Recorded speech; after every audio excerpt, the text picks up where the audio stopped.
ఇస్తే ఆజీవన పర్యంతం వాళ్ళకు పనికొస్తుంది. కాబట్టి విద్యాదానం శ్రేష్టదానం. విద్యాదానానికన్నా శ్రేష్టమైన దానం కన్యాదానం. అవునా? ఇప్పుడు మీకు ఒక స్టెప్ ఎక్కువనే అయింది కదా, ఎందుకు బాధపడతారు? అశ్వమేధ పెద్ద మానవ జన్మ ఉన్నప్పుడు బ్రాహ్మణ క్షత్రియ వైశ్యులు అనేవారు పెద్ద పెద్ద యాగం చేయాలి.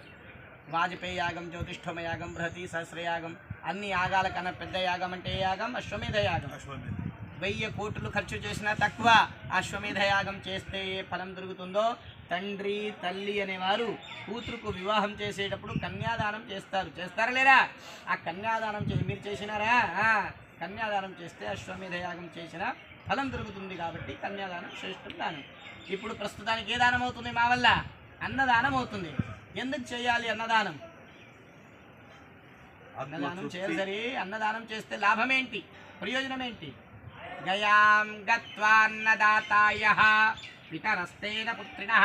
గయాకి వెళ్ళి భక్తితో శ్రాద్ధకర్మ చేసి అన్నదానం ఎవరైతే చేస్తారో వాళ్ళకు కొడుకు కూతురు, మనవుడు మనవరాలు, మరిమమ్ముడు మరిమమ్మరాలని చూసే భాగ్యం పితరలు కలిగిస్తారు. అందుకే అన్నదానం చేయాలి. ఆ కాలంలో ఆ వయసుకు వచ్చిన వాళ్ళు ఏమడిగేవారు దేవతల దగ్గర?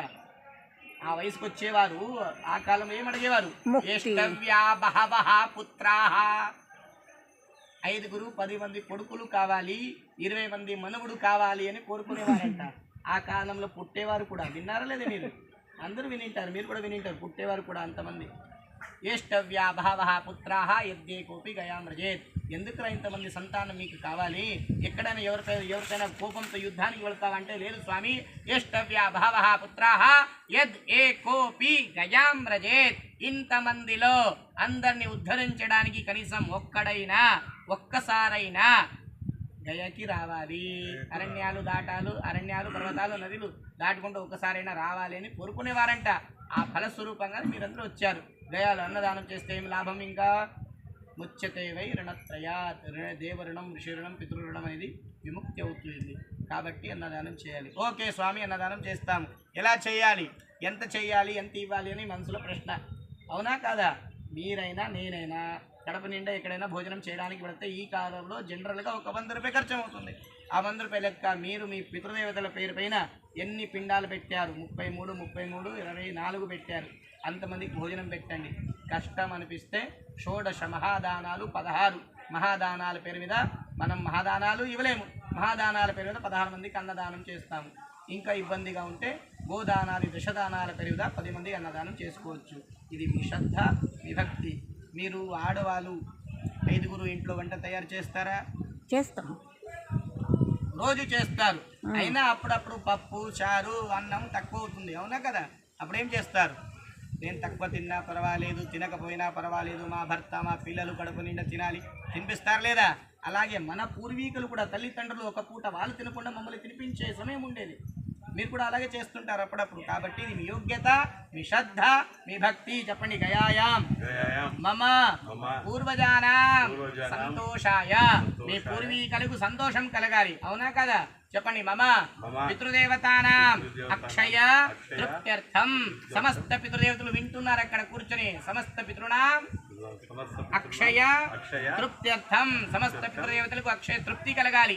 చెప్పండి, యథా భక్తి బ్రాహ్మణాయ అన్నదాన యథా సంఖ్యాక. ఏదైనా ఒక సంఖ్య చెప్పొచ్చు, మీరైనా చెప్పొచ్చు. మీరే చెప్పండి గురుగారు. మా పూర్వీకుల పేరు మీద 10 మంది 16 మంది లేదా ఎన్ని పిండాలు పెట్టారు అంతమందికి అన్నదానం చేస్తాము. చెప్పండి, పట్టపట్ట చెప్పండి.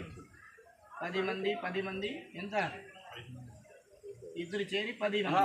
10 అయిపోయింది కదా? అదే నేను అనేది. 2 చేరి 1 చేస్తున్నారు 10 మంది. మీరు 10 మంది. మీరు 5 5 10 16 33 పిండాలు. ఎంతమంది? 10 మంది. చెప్పండి, గోదానాది దశదాన ప్రత్యామ్నాయ అన్నదాన దక్షిణ బ్రాహ్మణాయ సంతోషాయ. సంతోషంగా అంటున్నారా, బలవంతంతో అంటున్నారా? చెప్పండి, సంతోషాయ తుభ్యం సంప్రదదే నమమ నమమ. నీళ్ళు బియ్యం కింద వదులుకొని నమ బ్రహ్మణ్య దేవాయ గోబ్రాహ్మణ హితాయ చ జగద్ధితాయ శ్రీకృష్ణాయ గోవిందాయ నమో నమః. కృష్ణ కృష్ణ కృష్ణ. ఆ పళ్ళం చేతిలో పట్టుకోండి, వస్త్రపాత్ర పళ్ళం.